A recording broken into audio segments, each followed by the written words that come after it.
What's Action. that? Oh, shit. You got to give him like 2 seconds I'll say after he action. says action. What's happening, people? I am Colleen Witt. You are now watching Eating While Broke. And I'm James Andre Jefferson Jr. That was horrible. That's not that was just white. James Andre Jefferson Jr. I've never been that on Caucasian another in my life. episode of Eating While Broke. You never been that Caucasian? Yeah, never in my life.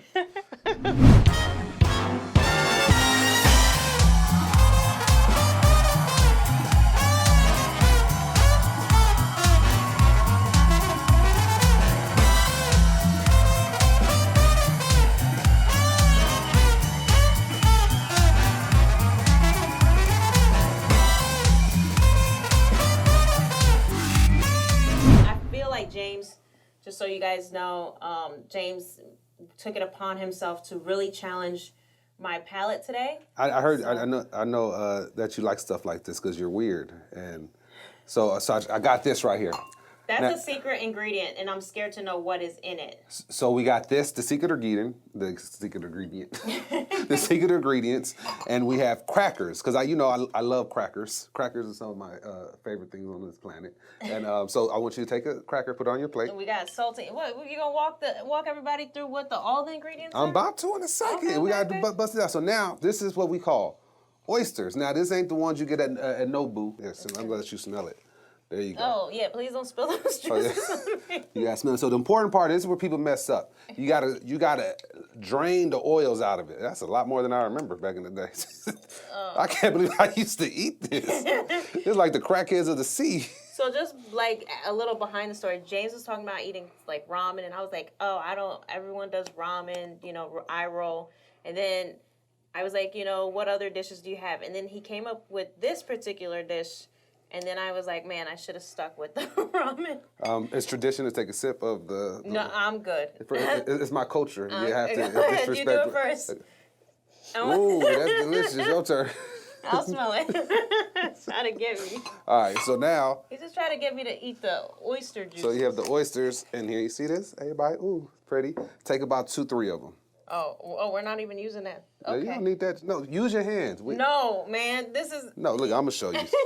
Just go like this. This One. is like eating while... Safe, COVID edition. Just put them on there like that. It looks like mini brains. I'm using No, my... I'm using my... All right, fine. Grab the oysters. Oh, I can't tell you how great this texture yeah, there feels. You go. It's oysters. Now, oysters and mussels are different, right? I didn't say nothing about no mussels. Well, I just like they look and feel like mussel-ish.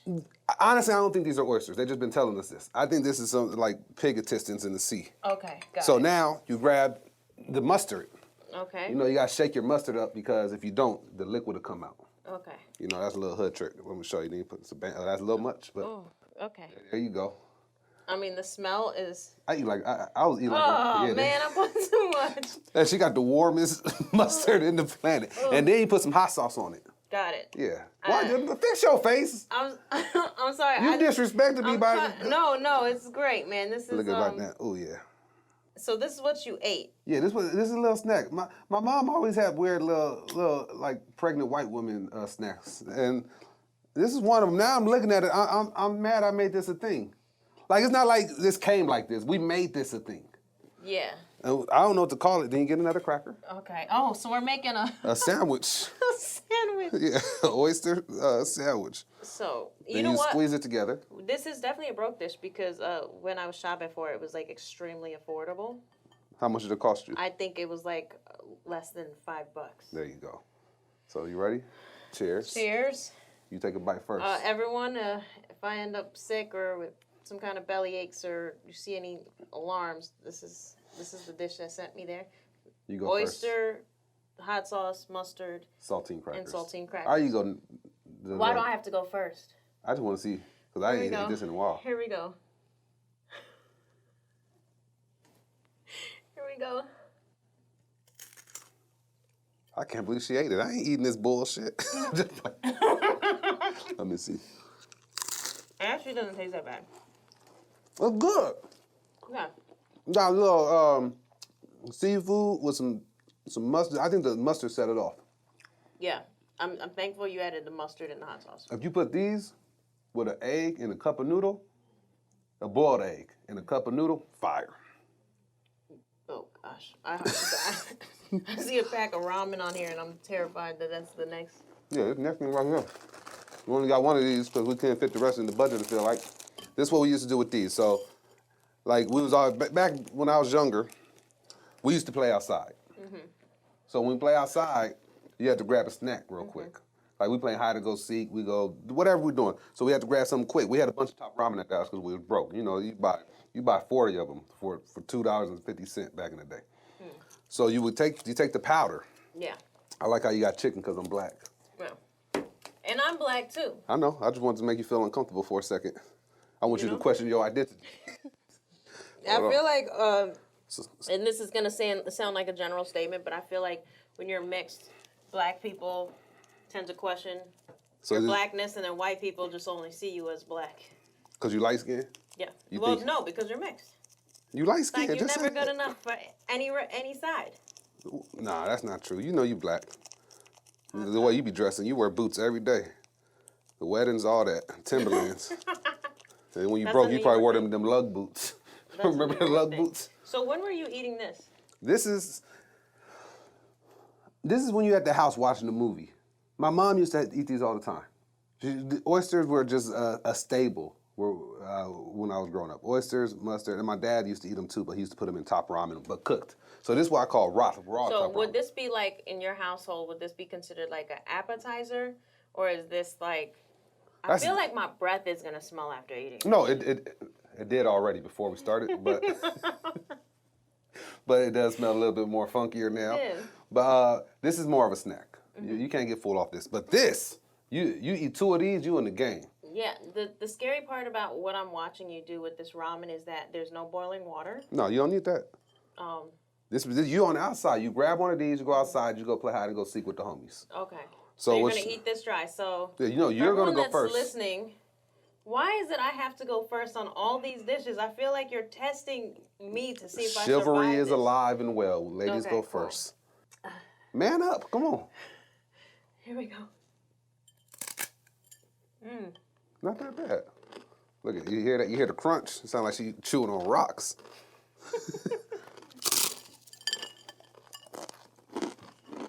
You know what?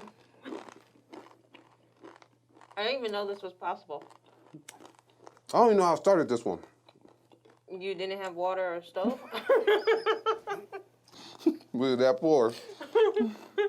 So, like, your mom kind of taught you this oyster dish. My mom and my dad taught me to like oysters. Then my mom taught me to like put them with like mustard. And then I put the crackers myself. Oh, okay. I'm always a big carb person. My mom likes oysters just by themselves. She could just do this, dip it in hot sauce, and be good. Okay, and then, not do you that eat bad. the sardines in the can? Nah. See, I'll eat the sardines in a can, or the mussels. I didn't know they sold oysters like this. Just crammed up like kitty litter? Yeah. Not kitty litter, but kitty food. But with the ramen, did you come up with... The ramen, yeah, ramen's always been a staple. I think in every... But I'm saying, did you come up with eating it dry, like a cracker?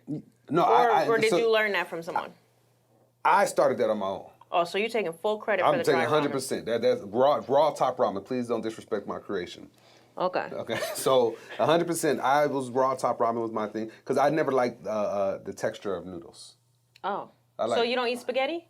That's what I'm saying. If it comes with like garlic bread or something like that, I just don't like texture, like soft textures. So when did you decide you were gonna start? Because I feel like I look at a lot of different influencers online, and you definitely have like the most celebrity attention, celebrity input, celebrity back and forth on your feeds. Okay. When did you decide you were gonna be that man that's gonna I'm gonna go up and keep it all the way real and not care if these celebrities like it or not?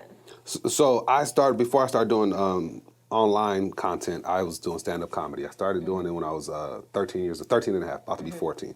And so I spent a lot of time doing stand-up from the ages 14. I used to catch the buses out to the comedy clubs, the Ha Ha Cafe, the Improv, the Ice House, all the way out nights. My mom didn't know where I was at. I'd just be at the comedy clubs. At 13, she didn't know where you were at? 13, 14, yeah. 13, 14, yeah. Okay. But she also gave me these oysters, so let you know what's going on in my household. So at 18, I got a radio job at Clear Channel. and we was doing a live remote at Universal Studios, and we had this band here called 303. This band had 3 songs on the radio. They had some hot records, but nobody gave a fuck about them. Nobody. People would come up. I said, it's 303. They got that song.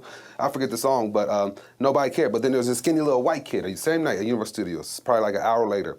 And this is around 2009, 2010. And everybody knew him. Cholos, little black kids, old white ladies wanted a picture with him. And me and my coworkers was like, who's that? And then one of the people told us, oh, he's on YouTube. And in my head in 2009, I said, what the fuck is that? Yeah, 2009. Damn, YouTube was out that long? Yeah, it was out. It's probably been out before. I knew YouTube was a thing just to watch videos, but I didn't know you could be a personality on it. And so when I seen the online thing, you just got to adapt. So I got online. Didn't know how to do it for the first 5-6 years. I was cussing too much and being raggedy and just being raw. So around 2015, 2016, I kind of molded myself to be a little better, to be acceptable by the guidelines, the community guidelines, stuff like that. And me just talking about celebrities, and I just really don't care what people think.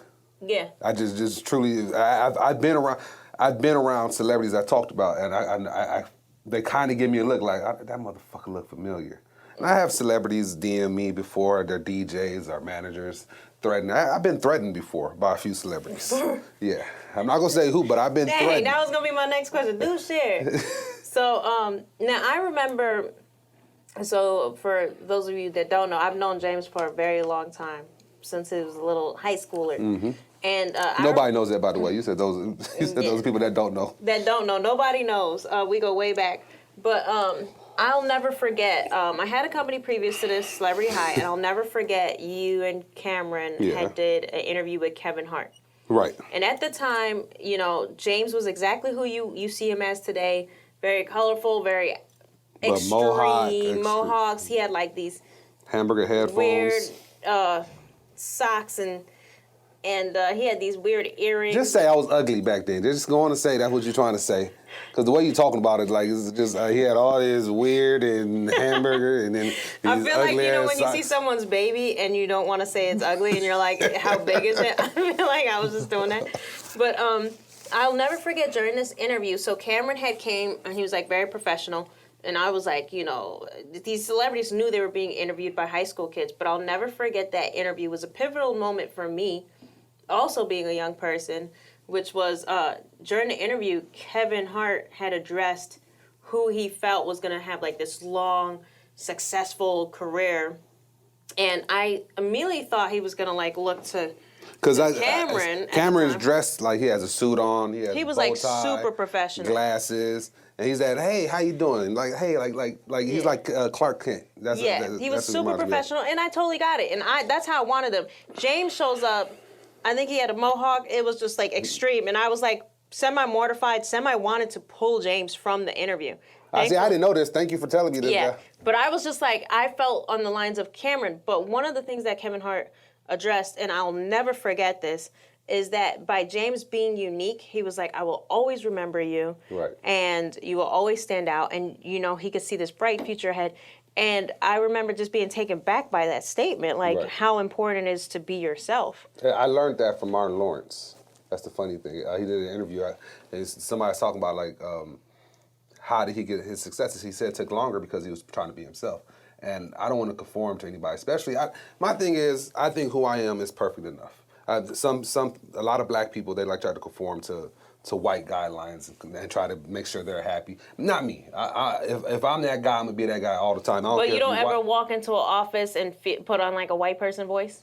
No, this is the thing. You know what I'm talking about? I know what you're saying. Like, hey, what up, my nigga? Then, hey, I'm John. Nice to meet you. I get what you're saying.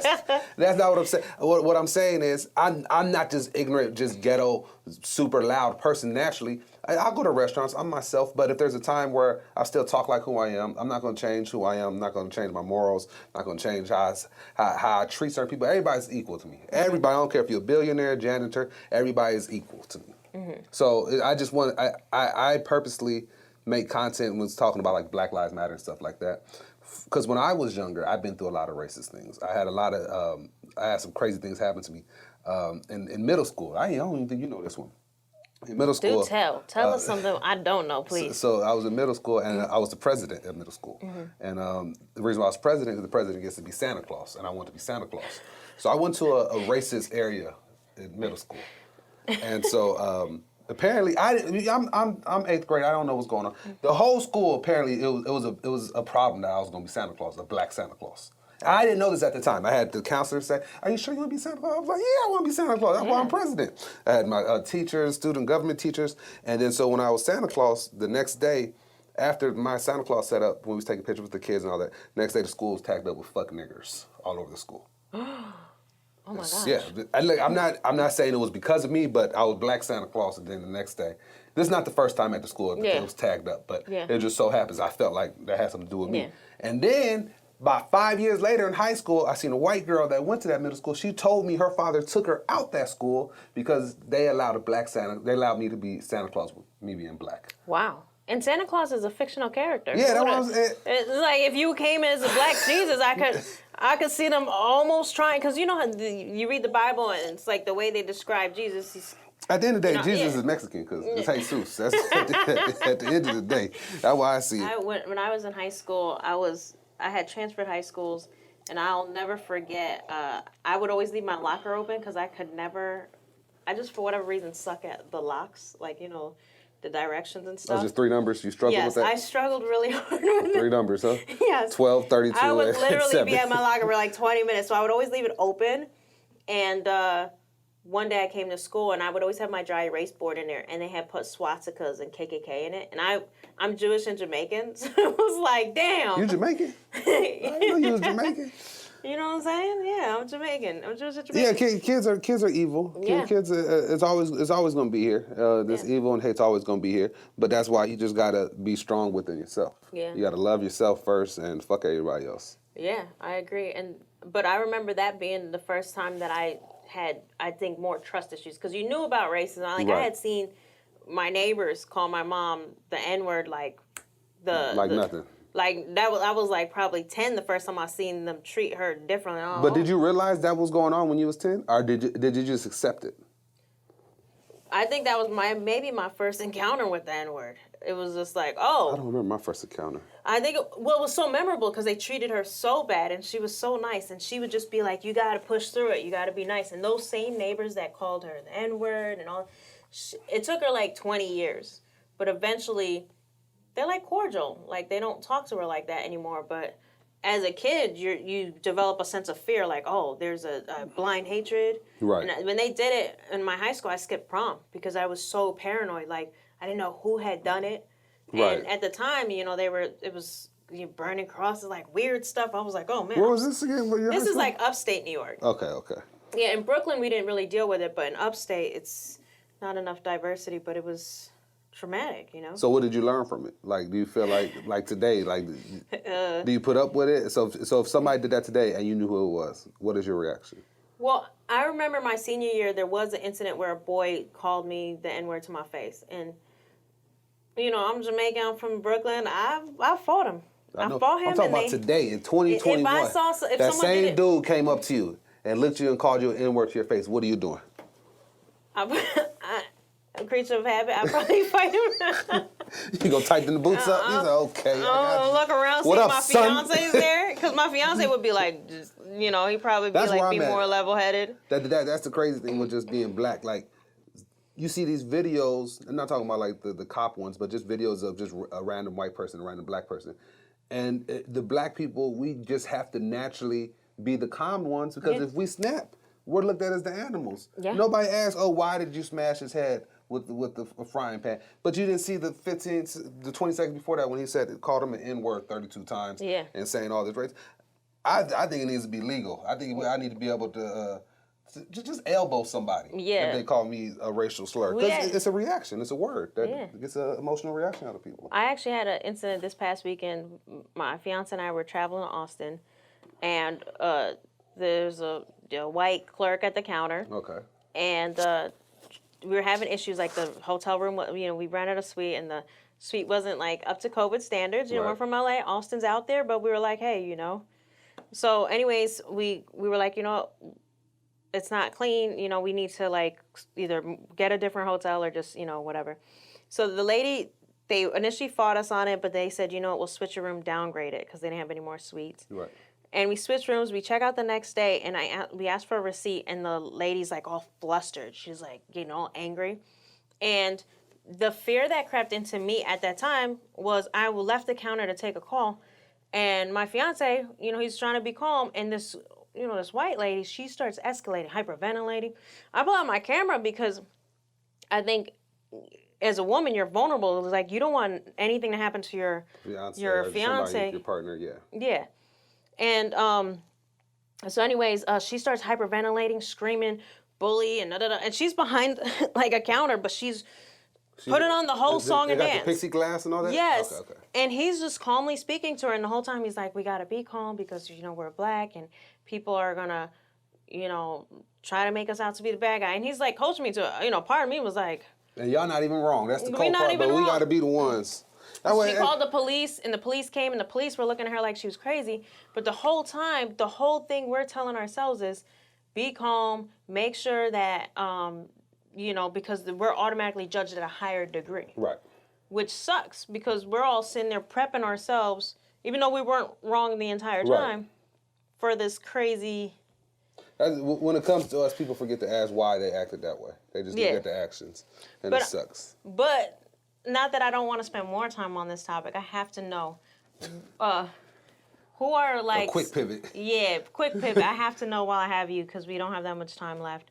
But I do have to know, in regards to you being an influencer, what would you say, like, who is your favorite celebrity to cover or favorite topic to cover besides, you know... the Black Lives Movement. Okay, so I don't talk about black women. I clown a black woman, but I don't see that there was a problem at one point in time. I used to use emotion in my videos, like stuff I was angry at. But now, why would you say it was a problem? Because I'm a comedic channel. So I still talk about the same issues, but I always take a comedic approach. I try to be smart about it. So the things I love talking about, I like talking about when rappers mess up. I used to like talking about 6ix9ine, but I think we're part of the problem why he's popular. People like me, people like blogs, people like that are literally popping because of the hate. Trump was popping because of the hate. Yeah. If people that hated Trump didn't say shit, then nobody be wearing a MAGA hat. It'd just be a regular ass president doing his thing. Do you ever miss the Trump tweets or the Trump? No, I was sick of Trump. Like I don't care politics, all that. Just him, this orange motherfucker. Just the way he acted as a grown ass man. Just not even as a president. Just as a grown man. It's just pissing me off. Yeah. And it was just too much. And actually, I see just things are getting better in media. It's like you're not looking at CNN every day. You're able to watch stuff again. Not worrying about is Trump gonna start a war with he buddy with North Korea, buddy with Russia and all these people. He just got on my nerve. I didn't like that time. It was a very like the Twitter feeds was all about him. Like how many orange jokes could I come up with? I called him tangerine. I called him vitamin C. Yeah. Called him all type of orangutans. I'm like I'm running out of orange shit. I can't make any more videos on him. So who was your favorite person in the end to cover? I like covering The Rock because he has a sense of humor. Y'all have like a little good relationship going on there. Yeah, he posted a few of my videos, me roasting him. He was at the WWF, so that's all they did was talk shit to each other. So what I do to him, I be clowning him. He be talking shit in the DMs and stuff like that. But other than that, The Rock somebody I like making fun of people when their life's not too affected. What do you mean by that? So let's say Kim Kardashian really has something going on in her life, like deep. I don't like making videos about that because that's something that's really affecting her. Are you talking about like the Kim and Kanye? Not necessarily that. I'm just. What has Kim got going on that's so deep? I'm not poking fun at her. I just threw it out there. I'm just saying, if somebody is going through something deep where I start to notice their life is really being affected, like Jussie Smollett, like he was wrong what he did, but you could tell in his interviews something's going on with him. So I stopped talking about that. Oh, that's cool. So you're like the anti-bully comedian. Yeah, no, it's not. You just have a little heart. I have a heart, and then it's you can go too far in situations. Yeah. I can make a video and then get a bunch of views and comments and likes because it's a trending topic, and then I could keep making videos. But at what point am I doing it? I'm just doing it for clout now. Yeah. I'm doing it to make people. I'm trying to entertain people. I don't want to never do anything for clout. I was wondering like what the difference is between the clout and you doing it for content. And I also want to circle back to, I know we're limited on time, guys, but I also want to circle that back to the why you don't touch on black women. Okay, so the difference between clout and content is talent. People, you ask somebody, okay, why you want a bunch of followers on TikTok or Twitter? I just want them. That's the Kim Kardashian effect. I just have them. That's the clout. That's the clout. I Okay. just want clout. Now me, I have a talent. I want to use this for my stand-up career, and that's why I'm growing an audience, because it makes my job easier to promote shows and stuff like that. And people get to see my style of comedy, and people fall in love with what I do. So I have a purpose of why I want the content to have the clout. But most of the people just make content just all the time. People just, hey, follow me. And you go to their page, you're not doing nothing. Which one you follow? Nothing? Yeah. And then you said about the black women. I think I'm very big on protecting, hashtag protect black women. I just think, like, I'm very picky. Like I think black women, they have to go through racism and sexism. And I know a lot of white people, they can't acknowledge their white privilege, but I can acknowledge my male privilege. So I would like to use my male privilege to help black women. Oh, we love you for that, man. That's so sweet. It's nice hearing a man say that. No, because it's the truth. There's situations with black women. You take a black girl, she's twerking just with her girlfriends, a bunch of black women. Black men in the comment section, look at these thoughts, look at these hoes, look at these. Same situation. I see it all the time. The Shade Room, Hollywood Unlocked, post a picture of a white girl twerking. And they're just having fun. What's the difference? It's just because black women look better with bigger butts and stuff like that. It's just... I'll tell you something that's kind of funny, and I discovered it in my 20s when I decided to finally put on a dresses. You know, I would see, say, a white girl wear... In your 20s you put the dress on for the first time? Yeah, pretty much. But yeah, I remember, I would go to a store and the same dress that like a white girl would wear, I would put on. And when I would put on the sundress, it would look like a club dress. Right. Because of the curves. But when she would wear it, it looked like an innocent dress, like a sundress. And that's not your problem. They booty flatter than a folded up Monopoly board. That's on them, to be honest. So continue up, my bad. But yeah, I remember discovering that kind of early. But there is a double standard, you know. Oh, yeah, There's definitely a double standard. And you're right. Race does play a role in those. They conditionalize black people to hate on other black people, so they don't even gotta do it. Yeah. We can't get no unity because we're conditionalized. We fight over the stupidest things. You brought it up earlier, light skin versus dark skin. Yeah. You're black at the end of the day. If a white man walk in here, you're a black chick. 100%. White people always see me as black. Black people, man, y'all debate my blackness. But now, since we are on an episode of Eating While Broke, I am just curious, as an influencer, what do them checks be looking like? Is it worth it? Like, is it worth? Because it took you years to get your following and your situation. So if you're an influencer in it for the money, then you don't do what I do. Because I cuss, I'm very opinionated, so a lot of people don't want their brand next to me. okay. So my videos make some money, but I don't like somebody with my amount of following and they just doing TikTok dances and regular videos with mukbangs. They're probably making a shitload of money. But I've never got into creating content to be a big influencer. I got into creating content so I could use it for my stand-up. Okay. So I never intended to make a bunch of money off this. I do make some money, don't get me wrong, but it's harder for me because I be on there talking all this shit. And you can't put a muzzle on me. No. But you do have this new podcast. Uh-huh.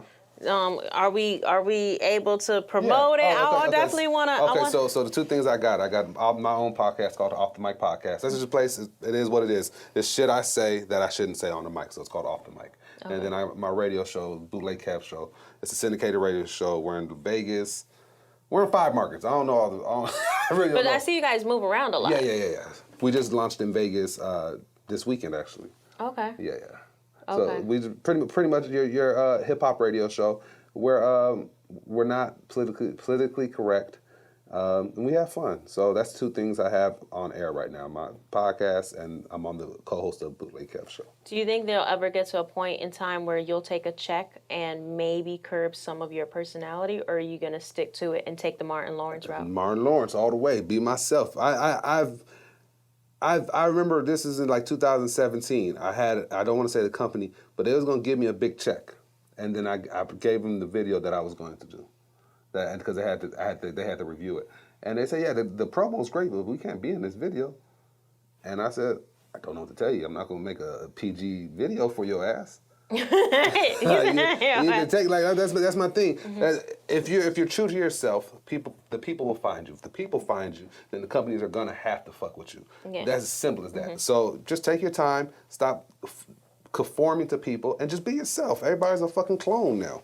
Yeah, that's all TikTok is. Everybody's copying each other's content, just doing voiceovers and dances. I enjoy your content a lot, but like I said from the Kevin Hart interview. It's just like, at the end of the day, you being yourself and staying true to yourself, you out of water? Sure you don't want an oyster syrup to follow that up with? Yeah, so you being yourself, is really, I think, your secret to success. Do you feel the same? Yeah, I think 100% you have to be yourself, and anything you have to do, you have to study. You have to study algorithms. You have to study which platform, how to get a better retention rate. You have to study, the reason why I make content the way I do is because I studied algorithm. A lot of people, this is a little tip, a lot of people that they pick up their phone and then they do this. Hey, this is choline with blah, blah. They motherfuckers is gone already. They don't care about that. What? So you got to come on, push play and say, this the shit I seen today. Because now people are like, what the fuck what did she see today? What did she say? So, snap. Because the goal is, do you want to be a user on social media, or do you want to be an asset? If you're seen as an asset on Instagram, Instagram's going to promote you. They see the analytics. Okay, on this page, damn, he got 9 hours of watch time today. And they go to this other page, he only got 20 minutes. Who are they going to promote? The person that got that? Yeah, 9 hours. Oh, wow. So the goal is, every platform is to keep people on your page, because you'll get promoted more. Yes, and what I've learned definitely even in this interview is that time is the most valuable thing that you have. And look how much time and money and effort is spent in consuming that time. Right. So you got to choose what you spend. That's the only currency that you can't replace. Yeah. Well, thank you so much for coming and trying to poison me. Take another bite. One more bite. I'll take one more bite. All right, where's the camera at? It's not that bad. She being dramatic. It actually wasn't. It's just, you may have a little bit of salt donkey poison. Ass. Yeah, there you go. Sound like she chewing on brake pads. Yep. Well, thank you for joining us on another episode of Eating While Broke with James Andre Jefferson Jr.